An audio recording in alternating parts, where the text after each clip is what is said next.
Hello, everyone. Welcome, welcome to Elevating Your Life. Happy to have you here today. Just another fantastic guest. Oh my gosh, 2023 is just going to be a fantastic year. I'm just so grateful to share my great guests with all of you. Today, we have an awesome lady joining us. We have Kathleen Dayan. She worked as a lawyer and wrote in her spare time. Some personal losses led her to a spiritual journey and making a journal that ultimately resulted in her channeling the spirits of her loved ones and spirit guides and teachers. The information she received changed her perspective and her life. And she left the practice of law to write a novel based on the principles she has learned. Kathleen's book is Before We Were Born, a Reincarnation Love Story. Oh, I love that title, Kathleen. First off, thank you for joining us today. Oh my gosh, thank you so much, Paula. I'm so happy to be here. Oh, so happy to have you. Well, I would love for you to share, if you'd like to share a little more of your background and, the steps and what triggered you to write your fantastic book. Oh, sure. Thank you. So going back about 10 years or so, a little more than that, I was really interested in learning how to communicate with spirit. And some of the things that led me to that were some losses that I had in my life. I had lost my mom back when I was in my 20s. And then my sister died unexpectedly. And that kind of made me become more aware of what was out there, that people were able to communicate with spirit.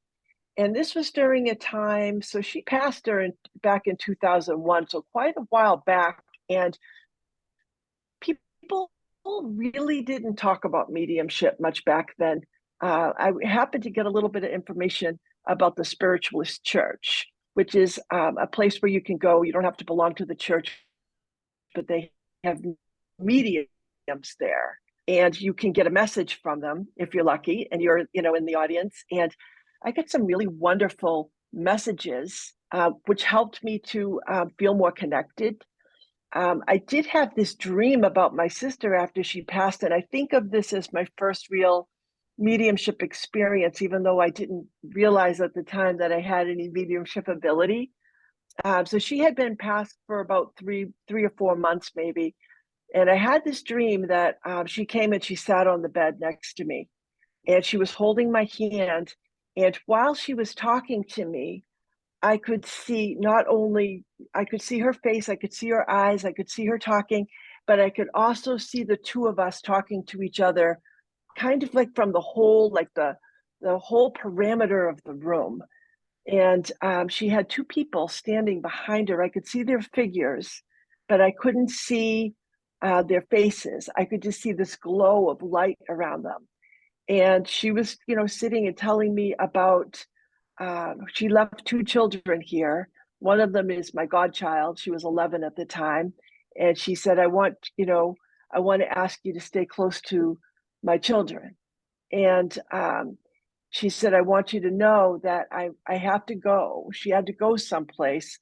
I don't understand completely what that means. It's some other realm or some other teachings that she need to go through. And she said, but I'm coming back and I'm going to stay close after that. And I'll be here and I'll be helping all of you.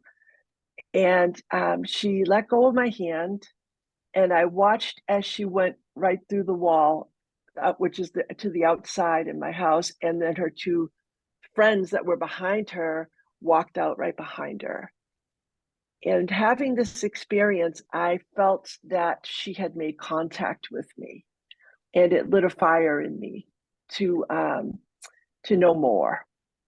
Oh, I can imagine. Wow. That you must have just woke up and went, oh my gosh. So Yes. what were the next steps you took? What did that trigger? Well, it took a little while after that. We did have a few experiences, but because this happened over a number of years, I don't want to, kind of drag down the story, but I had another thing that happened, 3 or 4 years later. A good friend of mine from when I was a teenager and in my early 20s. We had reconnected on the phone, and we talked for an hour one day.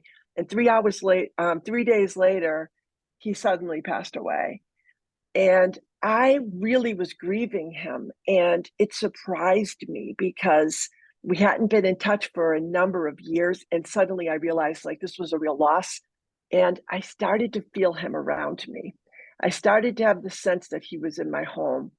And this is really how this story began, because that led me to dig deeper. And I started doing going to the spiritualist church more often and finding out about mediums. And we went to the spiritualist church one night, my husband and I, and they were doing something called table tipping. I don't know if you've heard of that. No, I haven't. So let me tell you a little bit about it. It's a small table that has a pedestal in the middle, and it's a form of physical mediumship. And what happens is, and you put your hands on the table very lightly, and with the intention of having your spirit loved ones come in. We all like meditate for a bit, and then we were even singing to bring the vibration up. I remember us singing and just having fun. And then the table started to vibrate, and then it's the spirit trying to get through. And then after it builds its strength, and it will rock back and forth. And the table, for lack of a better word, the table walked over to me and landed in my lap. You can see that the feet just moved over and it landed on my lap. And it was an astounding experience.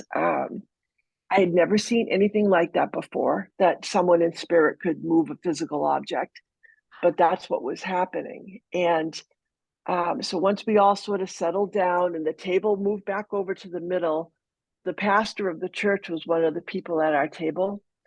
And she said, we can have the spirit tap out letters to send a message. And the message that came through was my friend's name. He tapped out his name, and he was there. And he had come to see me. And I walked out of there changed. I just felt like there's a direct line here to people who have passed on and they're still there. And my husband and I started our own pursuit. And I meditated fiercely, maybe too fiercely. I actually developed a lump on my forehead here, right where my third eye is, because I think I opened up very quickly. And I started seeing auras, and I could see spirit lights in my house. Just a lot of remarkable things happened. And then ultimately we began to communicate. I learned to hear a little bit. I could hear words here and there. And then I learned how to channel. And so I would get words directly that would come right through me.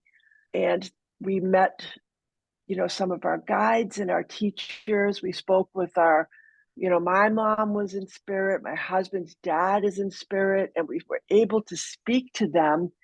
And I could feel them. Like I could feel it was my mom. So whenever my mom would come, I would cry. I couldn't get the words out. I missed her so much, that it was very emotional for me. Yes. Yeah, it was a hard one for me. But and my sister came through, and we just had these experiences, and I thought, it changed the way that I saw the world. It changed the way I felt about death. It lightened my load, for lack of a good way of saying it. I just felt like I felt free from it.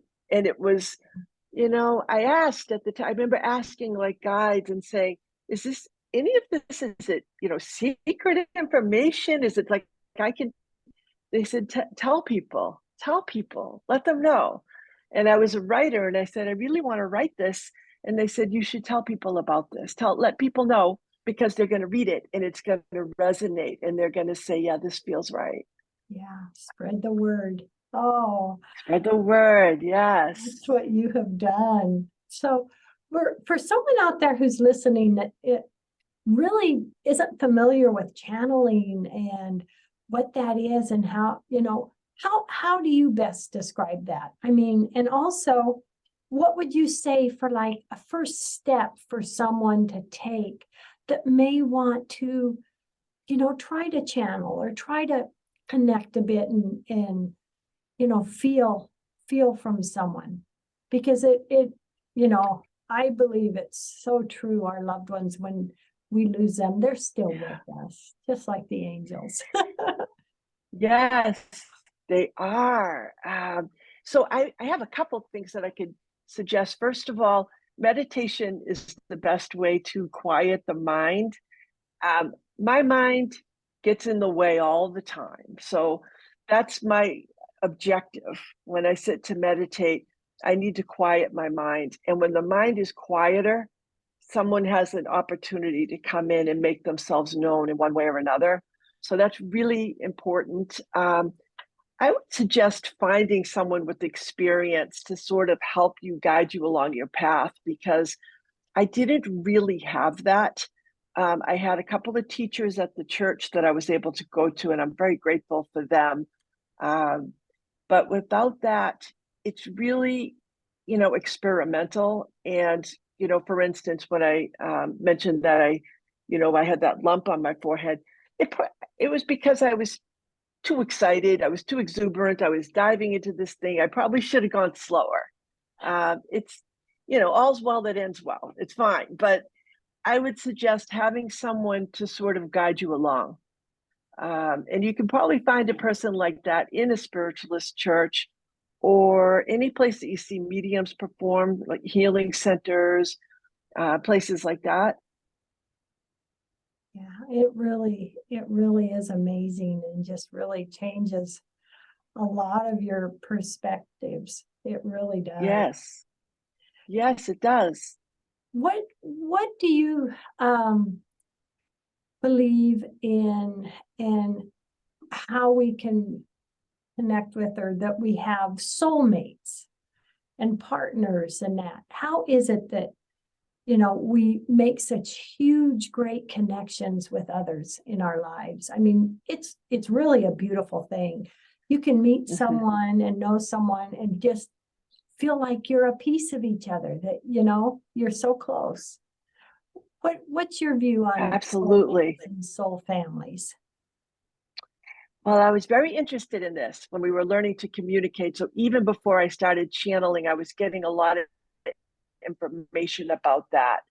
Um, and what I learned is that we all reincarnate and that we play a role in that, that we're not designated somewhere, that we choose together with our families. There are spirit families that we're part of, and that those families travel together.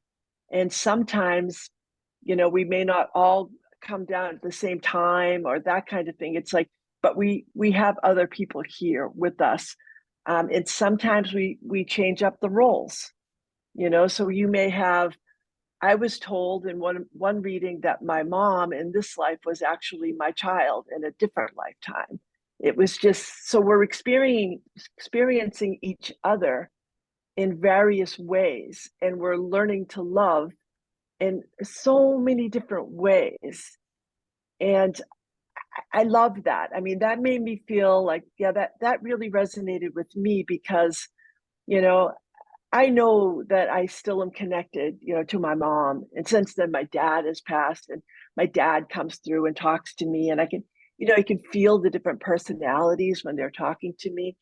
But the idea of, our families are very dear, here and in the next life, and the in between.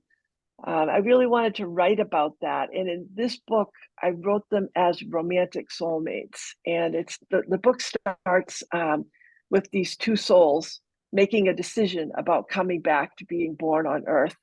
And the woman wants to come. She wants to be born to her mom. That was her mom in a different lifetime. And she has the opportunity and she wants to. And her partner really doesn't want to, but he follows her.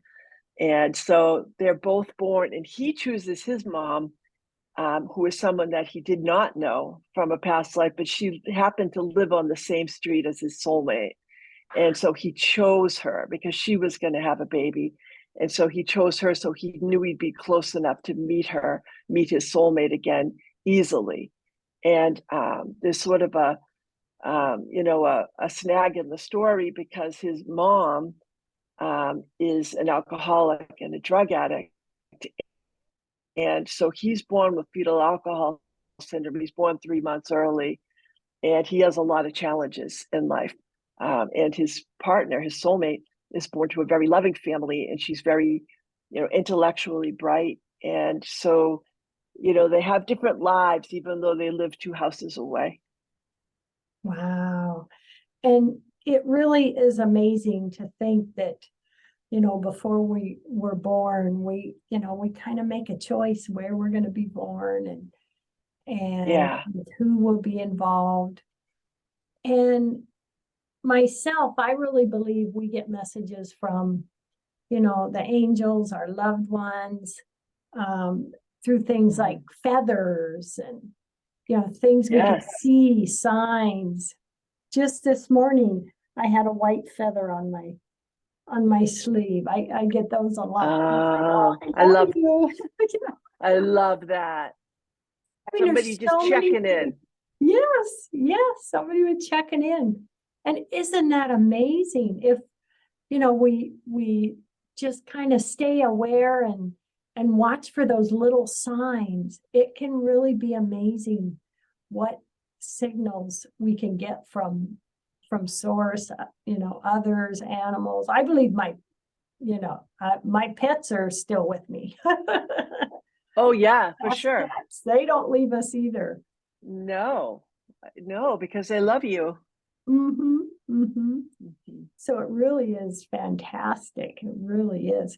So would you say anyone really could learn to channel and kind of open that door?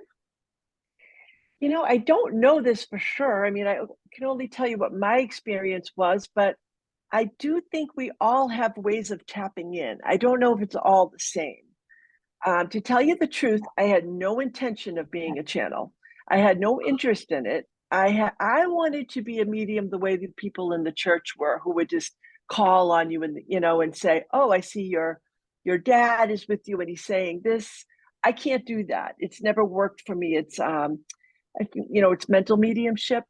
And I was at the church one. I had a teacher there. He was a Native American man. He was teaching a healing class, and he had his hands on my back, and he was, showing me how to do a healing. And he said to me, "You're going to be a trance medium." And I said, "No, I'm not." And he said, "Yes, you are."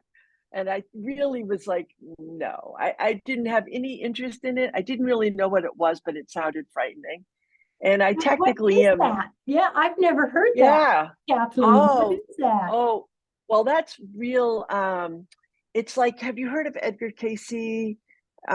He's a man that would he would go into a trance and he would communicate while somebody like one of his guides would speak through him, and he would heal people. He was doing some kinds of like helping people who had medical issues. His name's Edgar Casey. So if you're interested in that, you can check it out. Really remarkable man. But what Wow. happens is your guides help you to drop your consciousness. And I was able to drop it to a point where I was comfortable. And then I said, nope, I can't do it. It's just, I think I'm too much of a control freak, Paula. I didn't like the idea of giving up control. Mhm, mhm. But people in spirit And that's work with true. you. That's what you'd be doing. Yeah, that's true. I mean, you really That's what you do. And have a lot of trust. yeah. I mean, that's exactly it. That's the word. So I told them I'm only comfortable going so far with this. I Mm. need to be in the room. I need to see and understand what's happening. And so we kind of found a little hybrid way for that to work. And in the beginning, when I was first learning to bring the words through, it comes from the solar plexus.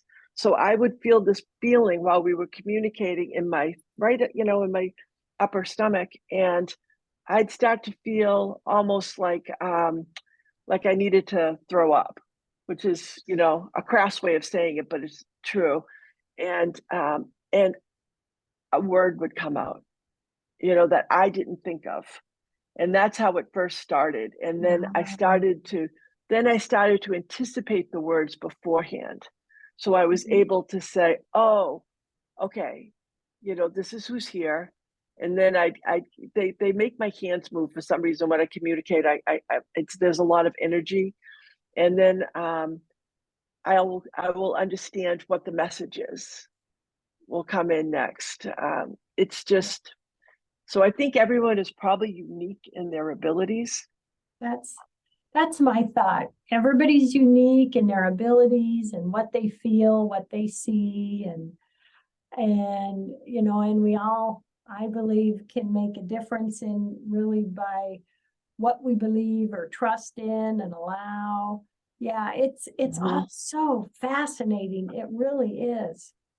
And it is. what we can learn from dreams, dream messages. I mean, there really is so much out there. There is. And I think, you said earlier, when you pay attention, you get signs. I think the more you know, the more you learn. Yes. You start to open your eyes and you see a lot. A lot of times I'll hear messages through song lyrics. I'll have certain songs play on the radio, and I'm like, I know who this is. I associate it with different people. So there's lots of ways for people in spirit to communicate with us. Yeah. Yeah. And really, that's what it is. It's really purely communication. It is communication. It's tuning into a channel. It's like, that's what I was told. Yep. It's like a radio station. And it's, if you can tune it in, and you're not in the static, you got to find that clear spot and they can get through. Yeah. Yeah. That is so fascinating. I love it. I love it. And myself, I'm just so into the angels and messages from the angels, and that's going to be my next book. It's just they have fun with you. Well, and it's so nice to know that, with losing loved ones, people we care about, and knowing the angels, or just knowing in life we're not alone. We're not alone. We always have others with us. Yeah. I think that's the most important thing, Paula, what you just said. I think that really summarizes why this is so important, is just because you never feel like you're by yourself in life, because you really never are. Yeah, I agree. And what it can mean, especially when you lose someone, and it's so heartbreaking, what it can mean to realize you still have them, just in a different avenue. They're still with you. That can be life-changing. It is, yes. Yes. What really has been the most fascinating thing for you since you started this journey? What really just took your breath away? Well, that table moving was a big one. Yeah, that table, Kim, that was a big one. It really was. I've had some other things happen that have been very interesting for me. I have a guide who stays very close to me. He's very protective. And I have at times woke up in the middle of the night and seen an outline at the end of my bed. I can see just the light, just like an outline in light. And the funniest thing about it is that it doesn't scare me. And I scare pretty easily, believe it or not. I'm telling you these stories, and it sounds like but I'm a scaredy cat at heart, So normally I would think that would really scare me, but it doesn't. If I just, I get, like, if I have to get up to use the bathroom or something, I'll see someone there. I just kind of, nod in my acknowledgement. I know you're there. And then I don't give it a second thought. And it's usually the next day I'm like, oh, yeah, that's right. My guide was there at the end of my bed last night. It's so natural, but so fun. Well, Kathleen, share with everybody your website information and, where they can learn more about your book, Before We Were Born, and just what last words you want to share with us today. We have just a few minutes left. What message you want to send to us? I think the most important thing that I learned from all of this is that life doesn't end and love doesn't end. And that's the big finale for me, because people who loved you when they were here, they still love you. So if you're wondering, if you're listening to this and you've lost someone and you're missing it, you're missing that person, you're missing their love, just know they still love you. Mm-hmm. Yeah. And I know I've imagined loved ones I've lost, and I swear I can feel them giving me a hug. Yes. Well, Yeah. your intuition is tapped in, and and it's really important to trust your intuition. Yes. Well, what is your website, Kathleen? How can do you have a website? I do, yes. So it's my name. It's Kathleen with a K. Ready, Ready, Dayan, which is DAYAN.com. Awesome. Mm-hmm. And real quick before we go, do you have any future plans of another book or adventure that you're looking into? I have two. One of them is done. So my next book is already at the publishers, and I've got I've got the cover for it. I've got the advanced copy even, but it's coming out in October, and it's not going to be part of this reincarnation series, because that's going to be my next book. But it's about a woman who passes away when she's 40 years old, and she leaves instructions for her body to be cremated and separated into 12 vials of ashes, and for the people closest to her to each take a vial and bring it somewhere that honors their relationship. Mm-hmm. And so that's the opening of the book. And then each chapter follows the person who loved her, where they go with the ashes and why. And it's really a look at spirituality and, the various forms of, religion, or however we connect, so that everyone has a slightly different religious or spiritual slant, and how that affects their decision of where to bring the ashes. But it really is about, like, how do we find middle ground? There's so many clashes between religious groups and whatnot, and it's really questioning, like, at the heart, are we all trying to get to the same place? Mm-hmm. And that's really what that book is about. It's called Bridge Jumping. So that'll be in October. Bridge jumping. Oh, I love that title. Oh my goodness. Thank you. Oh my goodness. Oh, thank you so much. gosh. Thank you, Kathleen. This has been so fun. I'm really grateful to have had you on the show. Wow. Thank you so much. I'm so glad I got to meet you. Thank you.